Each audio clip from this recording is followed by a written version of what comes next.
Beshem Ha'af, Ve'aben, Ve'ruach HaKodesh, Ha-Elohim Echad. Di dalam nama Bapa dan Putra dan Roh Kudus, Allah yang Esa. Amin.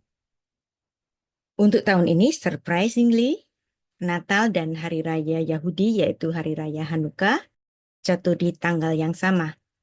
Natal malam 25 Desember untuk tahun 2024 adalah Hanukkah petang untuk memasuki tanggal 25 Kislev tahun 5785.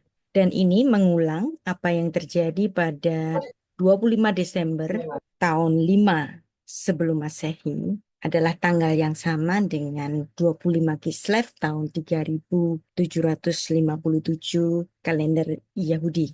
Jadi malam Hanukkah sama dengan Natal malam. Dan itu terjadi lagi di tahun 2024 ini. Baik, kita mulai bahasan mengenai Kristologi, inkarnasi, penjelmaan. Dan ini ada bahannya di laman Sarapan Pagi Biblika, judulnya Kristologi, inkarnasi, penjelmaan. Kita akan belajar mengenai inkarnasi dulu. Apa sih artinya inkarnasi itu? Inkarnasi adalah kata yang spesifik untuk orang Kristen. Kalau nanti ada istilah reinkarnasi, nah itu bukan Kristen. Kalau inkarnasi itu kata yang sangat Kristen sekali. Jadi inkarnasi adalah kata serapan dari bahasa Latin, jadi ini adalah istilah dari gereja, khususnya gereja Latin, Katolik Roma, dan ini tidak terdapat di dalam Alkitab bahasa asli Yunani. Tapi ini equal dengan istilah bahasa Yunani, yaitu ensarki, dari 1 Timotius 3 ayat 16. Dan istilah ini terdapat dalam beberapa pernyataan penting dalam Perjanjian Baru tentang pribadi dan karya Yesus Kristus. Penting untuk kita pahami bahwa inkarnasi adalah origin Kristen, sebab asalnya dari kata Latin. Katolik Roma jadi bukan berasal dari India, jadi nanti kalau ada istilah dari agama lain mengenai reinkarnasi, nah itu bukan Kristen. Kalau yang dari gereja adalah inkarnasi saja. Karena ini memang kemudian nanti muncul istilah-istilah reinkarnasi dan itu bukan istilah dari gereja. Dan kita harus tahu kenapa kok Tuhan itu harus inkarnasi, ensarki, menjadi daging. Karena hakikat Allah itu roh. Ruma huteos. Allah itu roh. Ha Elohim ruahu. Dan Allah itu tidak kelihatan secara kasat mata dalam keadaan tubuh kita yang ragawi. Roh itu imaterial dan bukan materi. Dan Rasul Yohanes meyakinkan kita bahwa tidak ada seorang pun yang pernah melihat Allah di dalam keberadaannya sebagai manusia. Dan kalau di Perjanjian Lama itu ada istilah muka dengan muka, misalnya Musa berbicara dengan Tuhan seperti kepada temannya muka dengan muka, itu sebenarnya bukan muka benerannya Tuhan, tetapi itu adalah wujud teofani. Penjelmaan Allah di Perjanjian Lama, tetapi itu bukan hakikatnya di dalam roh. Dan di dalam Perjanjian Baru, Allah dapat kelihatan dan dapat berkomunikasi dengan manusia hanya ketika Allah mengambil rupa manusia dalam inkarnasinya ke bumi. Tetapi manusia belum pernah melihat Allah secara kepenuhannya di dalam roh. Jadi biasanya ini kan ada beberapa pendeta bahkan yang dulu itu menolak, jangan pakai inkarnasi karena itu dari agama lain. Yang dari agama lain itu reinkarnasi, bukan inkarnasi. Enkarni, ensarki itu adalah kata yang betul-betul alkitabiah. Konsep reinkarnasi bukan pengajaran kekristenan memang. Inkarnasi inilah yang ada di Alkitab. Dan inkarnasi ini begitu penting dalam bahasan teologi Kristiani dalam pemahaman kepada jemaat bahwa Allah turun ke bumi menjadi daging, ensarki, enkarni. Oleh karena itu Tuhan dapat menebus manusia yang seharusnya mati digantikan dengan kematian Kristus Allah yang inkarnasi. Dan di dalam pemahaman Yahudi selanjutnya, baru dikenal pada sekitar abad ke-16 di antara orang Yahudi, ada istilah Gilgul Neshamot. Tapi istilah Gilgul Neshamot nggak pernah ada di tanah Ibrani. Tetapi Gilgul Neshamot pernah dipercayai oleh golongan mistisisme orang Yahudi kontemporer pada abad ke-16 Masehi. Jadi sebelum abad 16 Masehi nggak pernah ada konsep Gilgul Neshamot. Dan ini bukan konsep Alkitabiah. Jadi kalau ada orang mengatakan orang Yahudi juga percaya reinkarnasi kok. Iya, itu pemahaman yang baru muncul pada abad ke-16. Demikianlah dalam Judaism terdapat juga konsep yang mirip dengan ide reinkarnasi atau metempsychosis ala agama-agama yang berasal dari India, misalnya Buddha dan Hindu, yaitu Gilgul Neshamot, transfiguration of the soul, perpindahan jiwa, yang mereka sebut sebagai Gilgulim.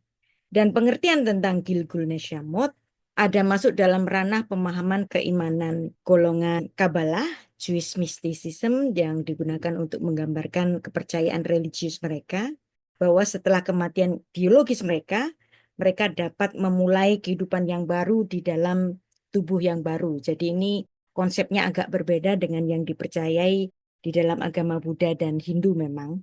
Tapi ini pun tidak terdapat dalam tanah Ibrani. Dan Gilgul Neshamot yang baru muncul abad ke-16 Masehi ini dikatakan bahwa seseorang harus meninggalkan tubuh fisik mereka dalam tahap kematian dan baru kemudian mereka masuk pada proses Gilgul agar jiwanya mampu membuat suatu perbaikan atau tikun dan mereka dapat memulai kehidupannya yang baru. Misalnya ada ketidaksempurnaan di dalam kehidupan sebelumnya bisa disempurnakan, bisa dikoreksi pada kehidupan yang selanjutnya, Gilgulim.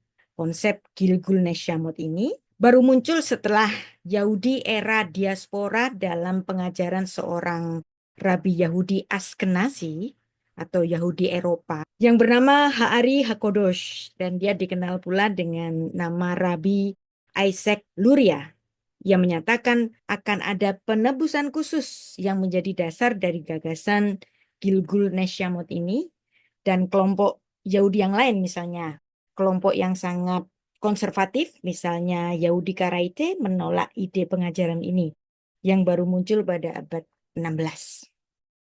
Nah, sekarang kita mempelajari apa itu inkarnasi.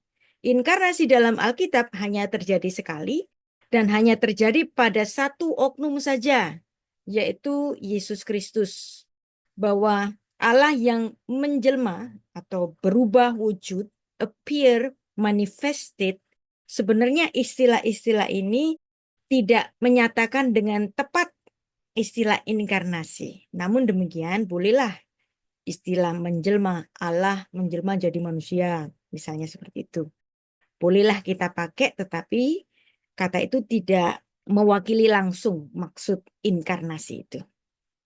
Nah, kenapa kok kata menjelma ini nggak cocok untuk dikenakan kepada inkarnasi Yesus Kristus? Karena kata menjelma itu, kalau putih menjelma jadi hitam, maka yang putih hilang, maka hitamnya masih ada. Misalnya batu menjelma menjadi emas, maka kemudian batunya hilang. Sekarang yang ada adalah emasnya saja. Atau juga dalam pengertian jelmaan secara mistis. Misalnya si penyihir mengacungkan tongkatnya dan anjing itu berubah menjadi putri yang cantik jelita. Anjingnya hilang tinggal jadi putrinya. Nah, ini maksud dari menjelma. Tapi inkarnasi bukan dalam maksud itu. Inkarnasi yang betul tentu saja dasarnya harus dari Alkitab, tulisan dari Rabi Shaul dalam 1 Timotius 3 ayat 16. Dan sesungguhnya agunglah rahasia ibadah kita, dia yang telah menyatakan dirinya dalam rupa manusia. Nah, dalam rupa manusia ini adalah terjemahan bahasa Indonesia. Kita harus ingat bahwa terjemahan seringkali tidak mewakili kata-kata dalam bahasa aslinya. Maksudnya adalah Allah menjadi daging, in the flesh. Jadi di sini King James lebih harfiah menerjemahkannya. Dari mana kata inkarnasi itu muncul? Kata inkarnasi itu muncul dari istilah Latin yang pertama kali digunakan oleh Hieronymus atau Jerome pada abad keempat, yaitu incarne. Dari kata incarne muncul kata inkarnasi. Jadi betul-betul istilah inkarnasi equal dengan ensarki, menjadi daging, di dalam daging. Jadi ini adalah kata yang alkitabiah. Bapak-bapak, ibu-ibu jangan takut menggunakan kata ini karena ini kata-kata yang alkitabiah. Inkarnasi tidak terjadi kepada semua orang tetapi kepada satu oknum saja. Allah yang menjadi daging. Pada sosok Yesus Kristus saja tidak terjadi pada orang-orang lain atau oknum-oknum yang lain. Sekarang kita akan mempelajari polemik-polemik yang ada di seputaran Natal. Dan bahan-bahan yang akan kita pelajari ini adalah bahan-bahan yang selalu saya ulang-ulang setiap bulan Desember. Karena di setiap bulan Desember isunya yang diajukan selalu sama. Yaitu apa? Natal digugat. Dan ini untuk menjawab tuduhan dan fitnah musiman persoalan-persoalan Natal 25 Desember. Ada yang mengatakan Natal itu pagan. Hari lahirnya Dewa Matahari. Apakah demikian? Kalau ada orang yang mengatakan demikian, dan bahkan ada pendeta yang mengatakan demikian, saya jamin dia buta sejarah. Ungkapan-ungkapan itu berasal dari historical illiterate. Ya. Jadi jangan bangga mengatakan bahwa Natal itu warisan dari paganisme atau untuk merayakan Dewa Matahari. Saya jamin orang yang mengatakan itu, dia buta sejarah atau historical illiterate dan kemudian saling tiru. Sini niru situ, yang salah ini ditiru terus-menerus dan dikembangkan pada setiap bulan Desember. Dan di sini juga kalau kita Google ada banyak sekali orang-orang menolak Natal 25 Desember. Mereka bersikukuh bahwa Yesus nggak lahir pada 25 Desember karena 25 Desember itu winter. Ada saljunya. Iya kalau di Eropa. Tapi Yesus kan bukan orang Eropa. Walaupun dalam lukisannya Da Vinci itu kan Yesus putih, hidungnya mancung, rambutnya coklat, kayak bule banget. Tapi Yesus bukan orang bule. Dan mereka dengan sangat pede banget mengatakan bahwa Natal itu kelahiran Dewa Matahari. Padahal ini berasal dari fitnah seorang teolog pada abad ke-18, Paul Ernest Jablonski. Banyak sekali tuduhan-tuduhan mereka yang kita sudah tahu. Di sini ada 10 tuduhan yang diajukan kepada orang-orang Kristen yang merayakan Natal. Tuduhan-tuduhan ini dikemukakan terus-menerus setiap kali bulan Desember. Dan kemudian mereka, itu Natal itu kan cuman untuk komersialisme. Ada Santa, ada begini, jualan ini, jualan itu, paket ini, paket itu. Itu ekses. Tetapi kita sebagai orang Kristen ketika kita merayakan Natal, bukan untuk komersialisme, tetapi kita menghormati dan mengenang kasih Tuhan yang telah inkarnasi ke bumi di dalam daging.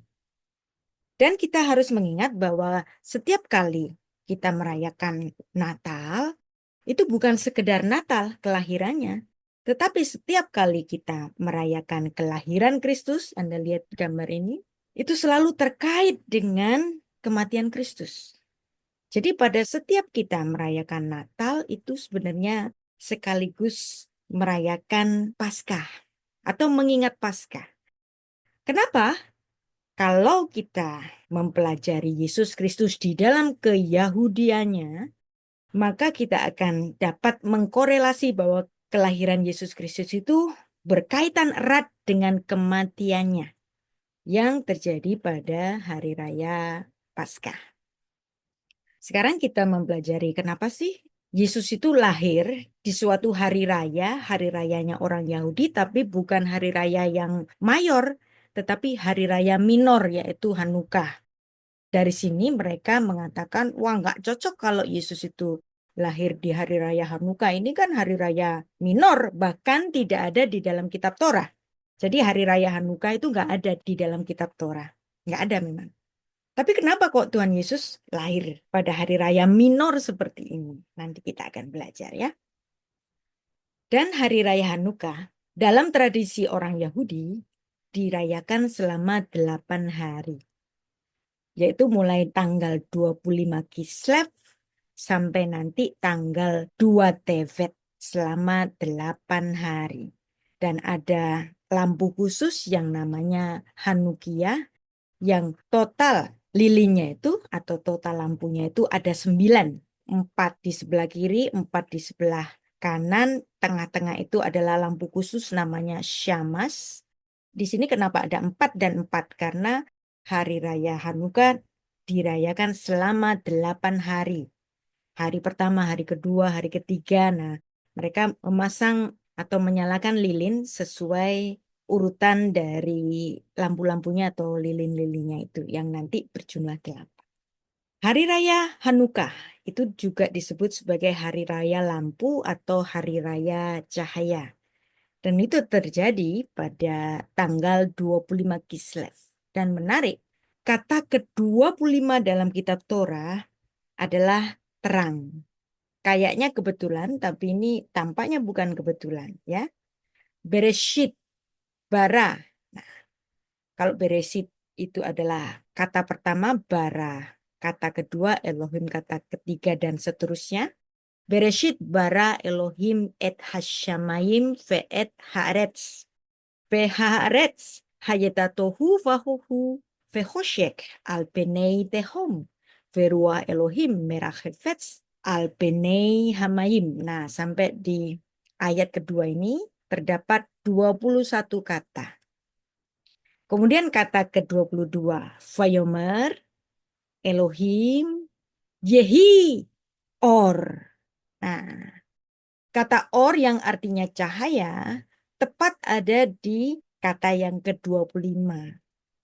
Dan 25 Kislev. Ini terkait dengan kata ke-25 dari Torah.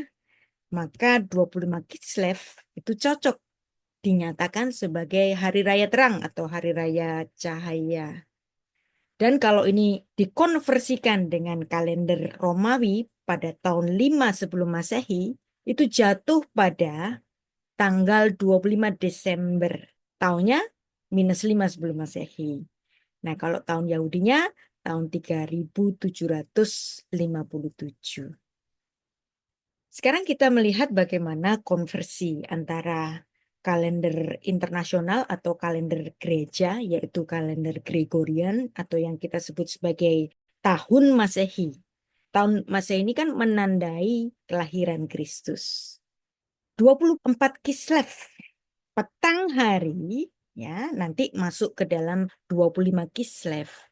Nah, itu bersamaan dengan tanggal 25 Desember. Dan nanti 8 hari setelahnya, akhir dari Hari Raya Hanukkah ini, itu nanti jatuh pada tanggal 2 Januari, Kamis petang 2025. Ya, ini sorry, salah ketik. Ya. Dan itulah kita menemukan kembali kesamaan yang hampir mirip dengan apa yang terjadi di tahun 5 sebelum Masehi pada kelahiran Yesus Kristus. Jadi Natal dan Hanukkah itu memang hari raya tradisi. Dan unsur budayanya itu sangat kental di 2 hari raya ini. Jadi kalau ada orang mengatakan itu kan tradisi, ya betul memang tradisi. Tapi apakah tradisi itu harus dipersalahkan, harus disalah-salahkan? Ini yang saya nggak setuju kalau orang mengatakan demikian. Dan kalau Anda sering jalan-jalan ke Tanah Suci, coba kapan-kapan Anda di bulan Desember Anda ke Tanah Suci Israel di kota-kota, misalnya di sini di Haifa, di bundaran Ben Gurion, itu selalu memasang pohon Natal yang sangat besar dan kemudian mereka juga memasang lampu Hanukkah. Jadi ini adalah lampu untuk hari raya Hanukkah. Nah, karena Natal itu berkaitan erat dengan hari raya Yahudi yaitu Hanukkah, maka ada yang menyebut kedua hari raya ini kalau digabungkan itu Krismukah. Jadi orang-orang Yahudi yang percaya Kristus merayakan Hanukkah sekaligus Christmas, mereka menyebutnya sebagai Krismukah.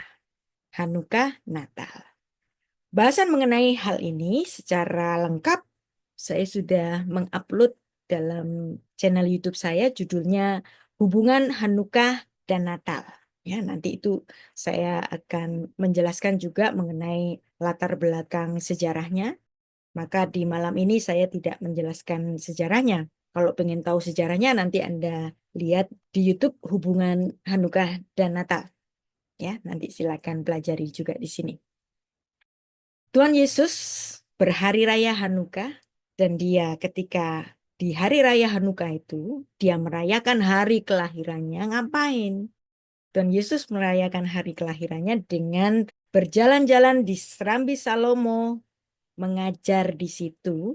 Dan apa yang dilakukan oleh Tuhan Yesus ini adalah kedudukannya sebagai rabi, mengajar setiap orang yang ada di Serambi Salomo, dan kegiatan dari Tuhan Yesus Kristus ini ditulis dalam Yohanes 10 ayat 22 sampai 23. Tradisi Natal yang selalu memasang pohon-pohon Natal itu sebenarnya berkaitan dengan apa sih? Sebenarnya berkaitan erat dengan Hari Raya Lampu, Hari Raya Cahaya. Jadi memasang pohon Natal dengan banyak lampu-lampu ini bukan dari pagan. Kalau kemudian orang pagan juga melakukan itu, bukan berarti Natal itu mengadopsi pagan. Walaupun ada hal-hal yang mirip-mirip dengan hari raya pagan, itu nggak bisa dituduhkan bahwa Natal lah yang meniru pagan. Gimana kalau kita balik? Bahwa sebenarnya Kaisar Aurelius merayakan hari kelahiran dari Dewa Matahari itu kan baru tahun 257 Masehi. Dan ini adalah tahun yang kemudian.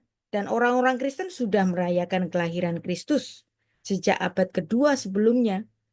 Apa yang ditulis dalam Yohanes pasal 10 ayat 22 yang diterjemahkan di dalam Alkitab Bahasa Indonesia sebagai Hari Raya Penabisan Bait Allah, dan itu adalah Hanukkah, adalah hari raya yang minor.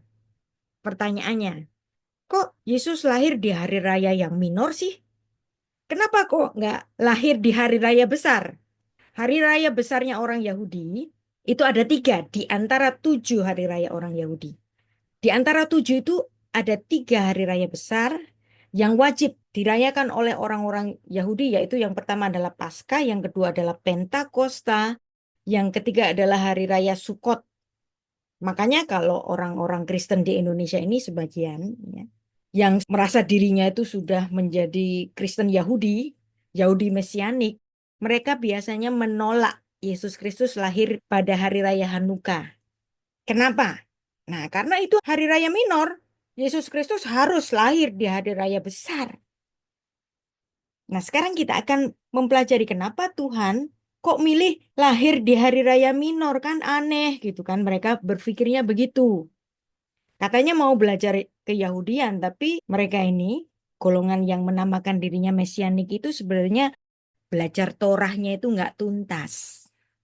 Dan nanti kita akan buktikan ketidaktuntasan mereka. Yohanes 10 ayat 22 menulis demikian. Tidak lama kemudian tibalah hari raya pentabisan Bait Allah. Menurut Messianic Bible, pentabisan Bait Allah ini adalah Hanukkah atau the Feast of Dedication. Kalau dalam bahasa asli Yunaninya, ta ekainia, dan ini equal dengan Hanukkah. Vayehi Hanukkah Birushalayim fiha et setaf. Ada kata Hanukkah dalam terjemahan bahasa Ibraninya. Jadi hari raya pentabisan Bait Allah Hanukkah itu baru ada di kitab Perjanjian Baru. Kalau Anda cari di Perjanjian Lama itu nggak ada. Karena hari raya ini baru muncul pada masa intertestamental. Karena ini baru muncul pada abad kedua sebelum Masehi.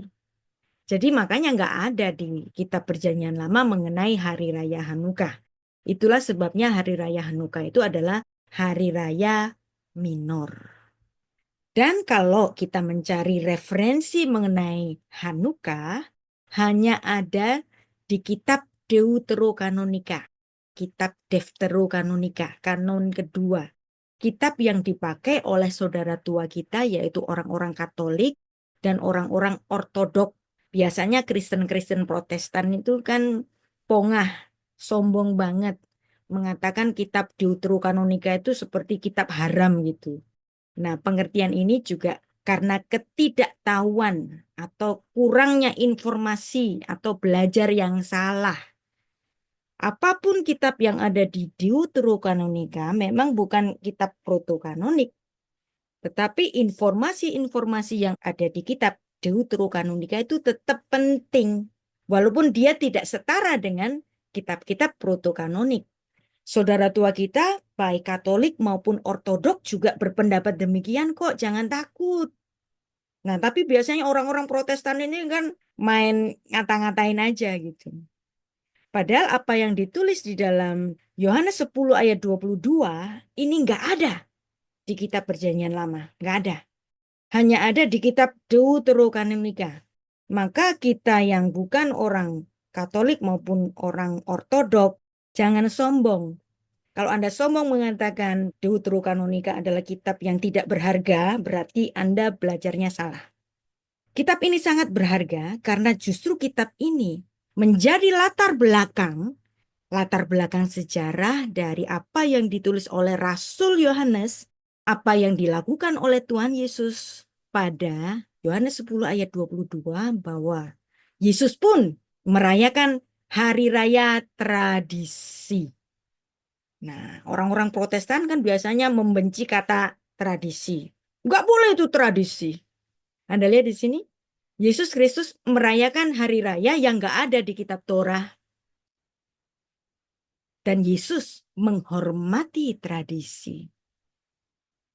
Dia datang ke bait Allah dan dia mengajar di situ. Dan itu sebenarnya juga adalah hari ulang tahunnya Yesus Kristus. Kenapa Tuhan pilih hari raya Hanukkah untuk kelahirannya? Kan ini bukan hari raya mayor. Kita baca dulu 2 Makabe 10 ayat 5-7. Maka terjadilah bahwa tepat pada hari yang sama, seperti waktu bait Allah telah dicemarkan oleh kaum asing, pentahiran bait Allah, ya, inilah yang namanya Hanukkah. Diterjemahkan dengan pentahiran bait Allah, dan inilah yang menjadi latar belakang sejarah untuk Yohanes 10 ayat 22.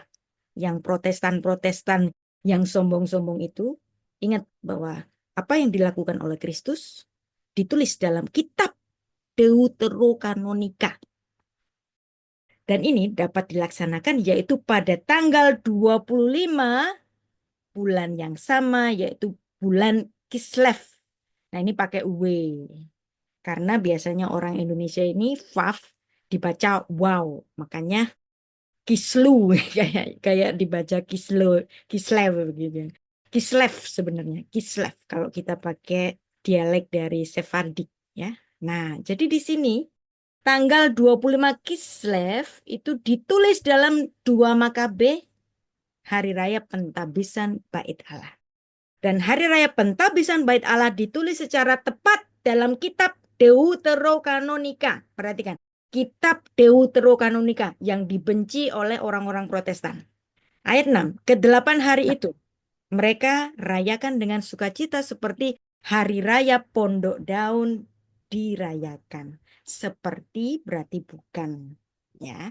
Jadi sokol seperti hari raya pondok daun dirayakan. Dan mereka pun ingat bagaimana sejuru sebelumnya bertepatan dengan hari raya pondok daun, mereka diam di pegunungan dalam gua-gua seperti binatang-binatang liar. Dari sebab itu sambil membawa dahan cemara, perhatikan kenapa kok kita memasang cemara ada di 2 Makabe. Dan ranting-ranting hijau serta daun-daun palem, mereka melakukan berbagai nyanyian bagi dia yang telah memperkenankan mereka untuk mentahirkan tempatnya sendiri. Nah, ini nanti secara lengkap Anda dapat ikuti di channel YouTube saya, sebuah lecture khusus hubungan Hanukkah dan Natal. Dan menghadapi Natal yang dianggap sebagai Natal pagan, mereka biasanya menunjukkan apa yang ditulis dalam library online, yaitu Encyclopedia Britannica yang mengatakan precise origin dari 25 Desember itu ada di dalam tulisan seorang sejarawan namanya Sextus Julius Africanus. Tapi kemudian Ensiklopedia Britannica ini menambahkan ada ide Christmas pagan, yaitu kristenisasi dari kelahiran Dewa Matahari yang tak terkalahkan, Solis Invicti. Jadi di sini di dalam Ensiklopedia Britannica yang online itu memasukkan ide Christmas pagan walaupun tetap menyatakan 25 Desember ini ada di dalam tulisan dari seorang sejarawan yaitu Julius Africanus. Dia menulisnya pada tahun 221 Masehi. Kenapa mesti Kristen yang dituduh atau difitnah menyerap pagan? Nah, ini kan nggak adil. Nah, apa yang saya screenshot di sini adalah yang ditulis dalam ensiklopedia online. Tetapi kalau kita membaca ensiklopedia Britannica yang lebih kuno, yaitu dalam ensiklopedia Britannica edisi tahun 1910, pada halaman 293 dan 294, ya berarti kan ini tahunnya 1910. Halamannya saya tulis supaya ini sebagai tanggung jawab secara akademis untuk menghadapi orang-orang yang buta sejarah, historical illiterate yang selalu setiap bulan Desember selalu menuduh bahwa Natal itu pagan, ulang tahun Dewa Matahari.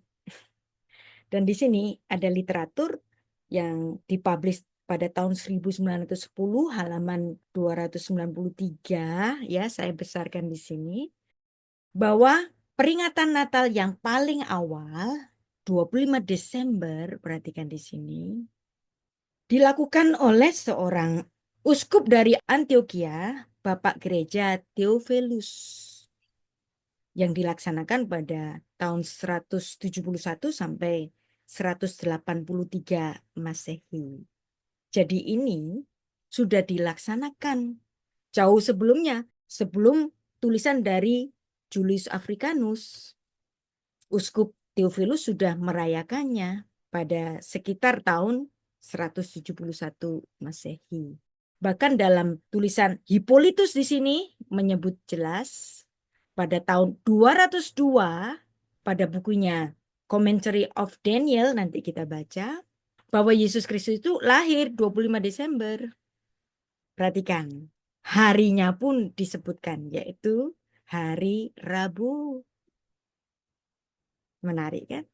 Dan di sini tidak ada ide memasukkan Natal itu pagan. Pemasukan ide Natal itu pagan baru ada yang versi online-nya ini. Kalau yang versi cetakan tahun 1910 nggak ada. Ya. Nah, kenapa kok ini dimasukkan kemudian? Ya karena maraknya tuduhan-tuduhan Natal itu pagan, maka kemudian Ensiklopedia Britannica itu kemudian mengoreksi, ditambahi ada ide Christmas pagan. Maka kita sebagai seorang yang ingin mempelajari sejarah dan juga latar belakang kelahiran Yesus Kristus, kita harus belajar secara komplit. Kapan sih tuduhan itu muncul? Kalau yang lama-lama itu nggak pernah ada. Sekarang, jika ada orang mengatakan Natal itu kan nggak ada, suruhannya yang menyatakan kewajiban, mewajibkan bahwa orang Kristen itu harus merayakan Natal itu kan nggak ada. Di Alkitab kan nggak ada. Dan bagaimana kita menghadapi tuduhan dan bullying musiman tiap Desember Natal itu pagan, hari lahir Dewa Matahari, nggak ada di Alkitab, kewajibannya untuk merayakannya. Nah, bombardir-bombardir ini biasanya datang dari kalangan-kalangan yang benci dengan Katolik dan Ortodoks. Yang dimana mereka adalah buta sejarah. Padahal tuduhan itu atau fitnah itu baru muncul dari seorang teolog barat, seorang teolog Jerman, yaitu Paul Ernst Jablonski, yang dia hidup pada tahun 1593 sampai 1757. Jadi ini baru ada pada abad 18 di mana? Di Eropa. Anda mau percaya yang mana? Fitnahan orang Eropa atau catatan sejarah yaitu Bapak Gereja Theophilus yang tinggal di Antioquia.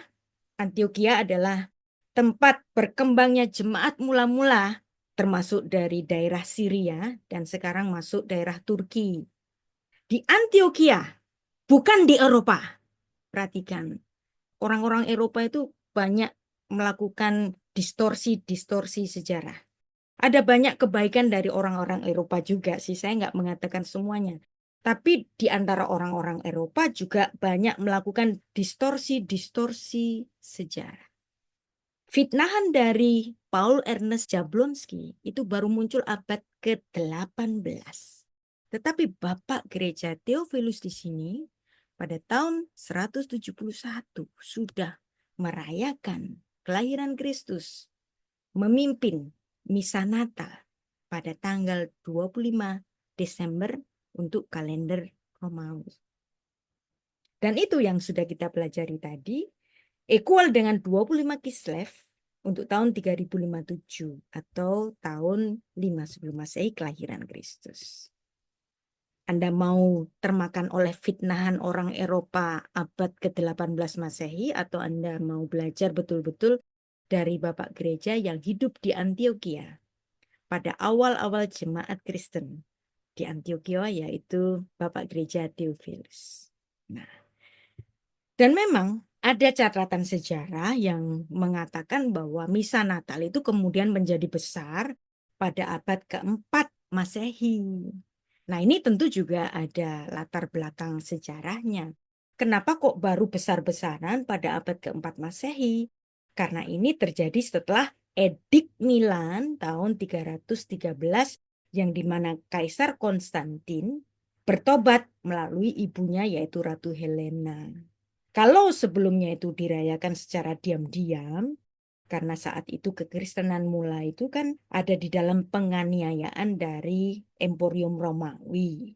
Maka nggak bisa dirayakan secara besar-besaran, baru bisa besar ketika kekristenan menjadi agama negara setelah Edik Milan. Nah, makanya kalau belajar sejarah harus komplit. Jangan termakan fitnahan-fitnahan yang tidak memiliki tanggung jawab sejarah. Jadi ada kaitan antara Natal Desember dan Hanukkah bulan Kislev. Dan antara kalender gereja atau kalender Romawi atau kalender Gregorian atau yang kita sebut sebagai kalender Masehi itu selalu berkaitan. Kenapa? Walaupun kalender Yahudi itu adalah kalender lunar, tetapi sebenarnya bukan lunar asli, solar lunar. Ya, jadi ada tahun kabisatnya, ada leap year-nya, yang dimana untuk tahun-tahun tertentu mereka akan mengulang bulan Adar, yaitu bulan ke-12 itu kadang-kadang diulang untuk setiap leap year atau tahun kabisatnya. Jadi kalau kita belajar mengenai sejarah, kenapa? Karena itu untuk mengkonfirmasi keyakinan teologis kita. Jadi keyakinan teologis kita itu dikonfirmasi dengan keyakinan historis. Sekarang pertanyaannya, bolehkah kita merayakan Natal? Saya mengajukan dari apa yang diajarkan oleh Rabi Shaul atau Rasul Paulus dalam 2 Timotius 2 ayat 8. Ingatlah ini, Yesus Kristus yang telah bangkit. Kalau pernah bangkit, dia pernah mati dong. Dan yang telah dilahirkan. Kalau orang pernah mati, berarti pernah lahir. Jadi di sini ada 3 hal yang dilakukan oleh Rabi Shaul. Ingatlah ini Yesus Kristus yang telah bangkit dari antara orang mati, yang telah dilahirkan sebagai keturunan Daud, itulah yang kuberitakan di dalam Injilku. Jadi pengabaran Injil yang dilakukan oleh Rabi Shaul itu menyangkut kelahirannya, menyangkut kematiannya, menyangkut kebangkitannya. Jadi di sini Natal erat hubungannya dengan Paskah. Masa kita cuma mengingat kebangkitannya saja tanpa kematiannya? Masa kita hanya mengingat kematian dan kebangkitannya saja tanpa kelahirannya? Maka kalau kita berdasarkan 2 Timotius 2 ayat 18, Natal juga menjadi bagian integral dari pekabaran Injil. Jadi nggak perlu untuk mengharamkan Natal. Karena ini menjadi bagian integral pekabaran Injil. Jadi itulah yang diajarkan oleh Rasul Paulus tentang Injil yang dia ajarkan. Dan kalau kita membaca dalam naskah bahasa Ibraninya ini menarik. Injil yang sedang diajarkan oleh Rasul Paulus itu ditulis dengan besorat hageulah, Injil penebusan. Bahwa oleh karena kelahiran, kematian, dan kebangkitannya, manusia mendapatkan penebusan. Nah, Natal memang tidak diperintahkan. Tapi bolehkah kita merayakan? Seperti kita sudah pelajari dalam 2 Timotius 2 ayat 8, bahwa kelahiran Kristus menjadi bagian integral dari pekabaran Injil. Maka memperingati kelahirannya bukan haram. Ya. Jadi dasar kita untuk merayakan Hari Raya Natal yaitu 2 Timotius 2 ayat 8, di mana kelahirannya pun menjadi bagian integral dari pekabaran Injil. Nah, ada yang mengatakan Natal nggak diperintahkan, Natal itu tradisi. Orang Kristen seharusnya merayakan Paskah saja. Nah, kalau kita merayakan kematian dan kebangkitannya saja, emang Yesus itu nggak pernah lahir apa? Natal itu tradisi, iya. Saya katakan iya, iya banget. Natal itu tradisi. Tapi Anda harus ingat, tradisinya berasal dari mana? Kenapa di dalam misa Natal, di dalam perayaan Natal kita menyanyi, kita riang-riang? Karena tradisi ini berasal dari tradisi sorga.